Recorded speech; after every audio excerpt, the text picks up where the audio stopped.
que vous allez bien, que vous passez une bonne semaine, que vous faites des bonnes lectures comme d'habitude. Je vous retrouve aujourd'hui pour un nouvel épisode de Un livre en 5 minutes. Est-ce que vous avez remarqué que je deviens quand même meilleure à ce petit jeu? C'est-à-dire qu'avant je disais 5 minutes mais ça durait 8. Maintenant franchement, on est bien sur les 5 minutes. Bravo Marie. La meuf elle s'auto-jette des fleurs. Pouh. Bref, aujourd'hui j'avais envie de vous parler encore une fois d'un livre qui est sorti il y a déjà quelques temps mais que j'aime d'amour, que je vénère, que j'adule. Du coup j'avais forcément envie de vous en parler un petit peu plus. Il s'agit de Sous un ciel d'or de Laura Wood, paru aux éditions PKJ. Ce livre est sorti en mars 2021 et je ne m'en suis toujours pas remise. Il faut savoir que ça a été un énorme coup de cœur. J'ai tout aimé, du début à la fin. J'ai aimé la plume, j'ai aimé l'ambiance, j'ai aimé l'univers. J'arrivais pas à m'en détacher en fait. Je l'ai lu d'une traite et vous voyez, franchement ça fait quand même 1 an et demi, j'y pense toujours. Coup de cœur intersidéral. Dans Sous un ciel d'or, on suit l'histoire de Lou qui a 17-18 ans je crois et qui vit dans un petit village des Cornouailles. Elle a une vie plutôt rangée, grosso modo son avenir est tout tracé, elle va reprendre la ferme de la famille, elle va rester dans les Cornouailles, etc. C'est pas forcément son délire, c'est pas forcément son kiff, mais qu'est-ce que tu veux faire? On est en 1929, t'as pas trop d'autres choix, j'ai envie de te dire, surtout quand t'es une femme. Sauf que cet été-là, il y a une famille qui débarque sur l'île qui est en face de chez elle, une île où il y a un grand manoir, où elle a d'ailleurs l'habitude de s'incruster, ce qui est tout à fait illégal, mais qui va la blâmer. Cette famille, c'est Robert. Alors oui, le mec s'appelle Robert.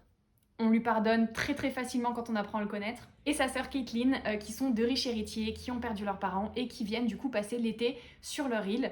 Le temps d'un été, Lou va donc être amenée à les fréquenter, à entreapercevoir un monde totalement différent du sien et qui lui laisse en fait espérer qu'elle peut avoir plus dans la vie, qui va lui donner envie de réaliser ses rêves puisque elle adore écrire.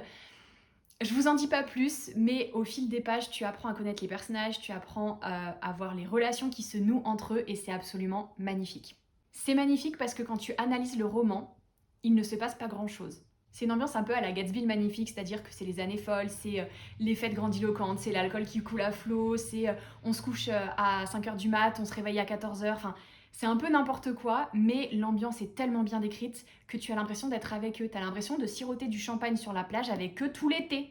Outre l'ambiance qui est extrêmement immersive, il y a le style d'écriture qui est absolument magnifique, il y a les personnages qui sont tellement attachants que quand tu refermes le livre, moi, je crois que j'ai pleuré. Franchement, les gars, j'ai pleuré parce que je me suis dit que je ne verrais plus Lou, je ne verrais plus Robert, je ne verrais plus Caitlin, je ne verrais plus tous les autres. Ça m'a brisé le cœur. Et en même temps, j'étais tellement heureuse d'avoir lu cette pépite. Un peu des sentiments contradictoires qui m'ont animée à ce moment-là. Le genre de sentiments contradictoires que tu as quand tu finis un coup de cœur, puisque t'es content d'avoir fait cette lecture, mais en même temps, t'es dévasté de devoir quitter l'univers et les personnages.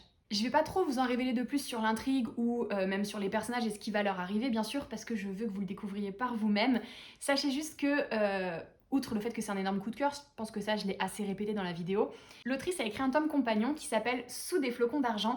Et dans Sous des flocons d'argent, c'est un petit peu après Sous un ciel d'or, et on suit la sœur de Lou qui, elle aussi, à son tour, va se lancer dans la réalisation de ses rêves.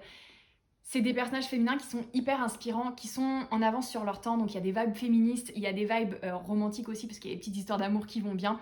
C'est des pépites absolues, et est-ce qu'on en parle de ces couvertures? S'il vous plaît, parlons-en. Alors celle-ci, elle est magnifique, hein. Mais alors elle, je vous jure, je m'en remets pas. Encore une fois, ça va faire des années, je ne m'en remets pas tellement elle est belle. Pépé.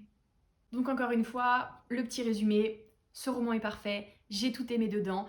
Il faut savoir que du coup, comme il n'y a pas énormément de rebondissements, d'action, voilà, c'est un peu lent parfois, tu peux avoir cette impression, mais pour moi c'est largement contrebalancé par l'ambiance absolument incroyable et par les personnages et par Robert, qui a beau s'appeler Robert, c'est un book boyfriend mais direct, le mec il est rentré direct dans le palmarès là. Voilà, je pense que j'ai assez insisté. Pépite! N'hésitez pas comme d'habitude à me dire si vous avez lu ce roman, si vous l'avez aimé ou si vous avez envie de le lire. N'hésitez pas non plus à lâcher un petit commentaire, un petit like, activer les notifications, vous abonner, ça me fait toujours très plaisir et j'espère que cette vidéo vous a plu, j'espère vous avoir donné envie de découvrir Sous un ciel d'or et je vous dis à très vite pour une nouvelle vidéo. Bye!